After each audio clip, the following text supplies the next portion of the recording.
जय बजरंगबली। आइए सुनते हैं मंगलवार व्रत कथा। ऋषि नगर में केशव दत्त ब्राह्मण अपनी पत्नी अंजलि के साथ रहता था। केशव दत्त के घर में धन संपत्ति की कोई कमी नहीं थी। नगर में सभी केशव दत्त का सम्मान करते थे, लेकिन केशव दत्त के संतान नहीं होने से बहुत चिंतित रहता था। दोनों पति पत्नी प्रति मंगलवार को हनुमान जी की पूजा करते, विधिवत मंगलवार का व्रत करते हुए कई वर्ष बीत गए। ब्राह्मण बहुत निराश हो गया, लेकिन उसने व्रत करना नहीं छोड़ा।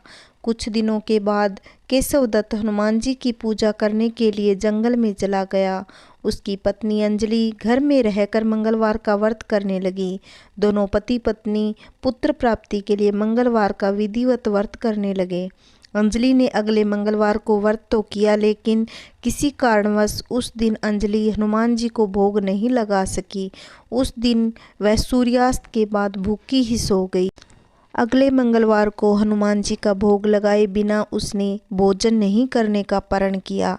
6 दिन तक अंजलि भूखी प्यासी रही। 7वें दिन मंगलवार को अंजलि ने हनुमान जी की पूजा की, लेकिन तभी भूख प्यास के कारण अंजलि बेहोश हो गई। हनुमान जी ने स्वप्न में दर्शन देते हुए कहा, उठो पुत्री, मैं तुम्हारी पूजा पाठ से बहुत खुश हूँ। मैं तुम्हें सुंदर और सुयोग्य पुत्र होने का वरदान देता हूँ। यह कहकर हनुमान जी अंतर्ध्यान हो गए। तत्काल अंजलि ने उठकर हनुमान जी को भोग लगाया और स्वयं भी भोजन किया। हनुमान जी की कृपा से अंजलि ने एक सुंदर शिशु को जन्म दिया।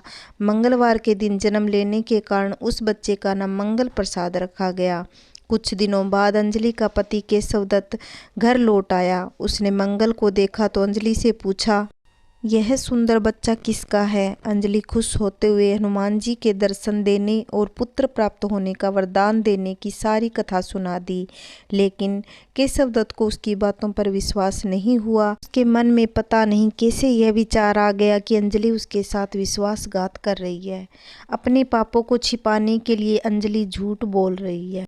केशव दत्त ने उस बच्चे को मार डालने की योजना बनाई। एक दिन केशव दत्त स्नान करने के लिए कुएं पर गया। मंगल भी उसके साथ था।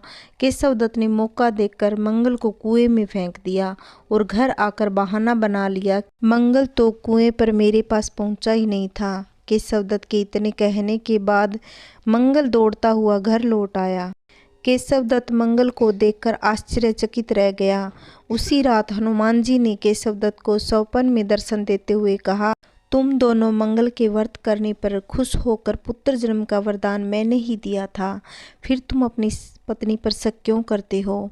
यह सब सुनने के बाद केशव दत्त ने अंजलि से माफ़ी मांगी और हनुमान जी के दर्शन देने की सारी कहानी अपनी पत्नी को बताई। केशव दत्त ने अपने बेटे को गले से लगाकर बहुत प्यार किया। उस दिन के बाद सभी आनंद पूर्वक रहने लगे। मंगलवार का विधिवत व्रत करने से केशव दत्त उनके सभी कष्ट दूर हो गए। इस तरह जो भी स्त्री पुरुष विधिवत मंगलवार का व्रत करें, कहानी सुने, हनुमान जी उनके सभी कष्ट दूर करके घर में सुख संपत्ति का भंडार भर देते हैं। अगर मेरी कहानी आपको अच्छी लगती हो तो प्लीज़ लाइक करना, कमेंट करना और चैनल को सब्सक्राइब ज़रूर करना। जय श्री कृष्णा। राधे राधे।